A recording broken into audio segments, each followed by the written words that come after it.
Hello കൂട്ടുകാരെ, ഇന്ന് ഞാൻ വന്നിരിക്കുന്നത് സപ്പോട്ട ഷേക്ക് അല്ലെങ്കിൽ ചിക്കു ഷേക്ക് എങ്ങനെ ഉണ്ടാക്കാമെന്നാണ്. അപ്പോൾ നമുക്ക് വീഡിയോയിലോട്ട് പോകാം. ആദ്യമേ ഞാനിവിടെ സപ്പോട്ട എടുത്തിട്ടുണ്ട്. ഞാൻ 4-3 സ്പൂൺ പഞ്ചസാര എടുത്തിട്ടുണ്ട്. ആ കൂട്ടത്തിൽ നമ്മുടെ നല്ല തണുത്ത പാലെടുത്തിട്ടുണ്ട്. ആവശ്യത്തിനുള്ള പാലെടുത്താൽ മതി കേട്ടോ. അത് കഴിഞ്ഞ് നമുക്ക് ബൂസ്റ്റാണ് ആവശ്യം. നമ്മൾ ഫ്ലേവറിനായിട്ട് ചേർക്കുന്നത് ബൂസ്റ്റാണ്, അല്ലെങ്കിൽ ഹോർലിക്സോ ചേർക്കാം. അതിന് നമ്മൾ മിക്സി എടുത്തിട്ടുണ്ട്. മിക്സിയിലേക്ക് ചിക്കു ഇട്ടുകൊണ്ട് കൊടുത്തിട്ടുണ്ട്. ആ കൂട്ടത്തിൽ പഞ്ചസാരയുണ്ട്. പഞ്ചസാര നമുക്ക് ആവശ്യമില്ല കേട്ടോ. അത് കഴിഞ്ഞിട്ട് പാലാണ് ഞാൻ മൂന്നാമത് ഇടുന്നത്. ആ കൂട്ടത്തിൽ ബൂസ്റ്റ് ഇടുന്നുണ്ട്. ഞാൻ നേരത്തെ പറഞ്ഞായിരുന്നു ബൂസ്റ്റോ അല്ലെങ്കിൽ ഹോർലിക്സോ ഇടാം. അത് കഴിഞ്ഞിട്ട് നല്ല പോലെ ബ്ലെൻഡ് ചെയ്യണം, നല്ല പോലെ അരയണം കേട്ടോ, ഇതുപോലെ വരണം.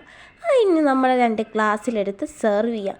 നല്ല ടേസ്റ്റാണ് കേട്ടോ. നിങ്ങളെല്ലാവരും മസ്റ്റ് ട്രൈ ചെയ്യേണ്ടതാണ്. നല്ല കിടിലൻ ഷേക്കാണ്. കാണുന്ന പോലെയല്ല, കുടിക്കുമ്പം നല്ല ടേസ്റ്റാണ് കേട്ടോ. ആ കൂട്ടത്തിൽ ലൈക്കും ഷെയറും സബ്സ്ക്രൈബ് ചെയ്യാൻ മറക്കല്ലേ.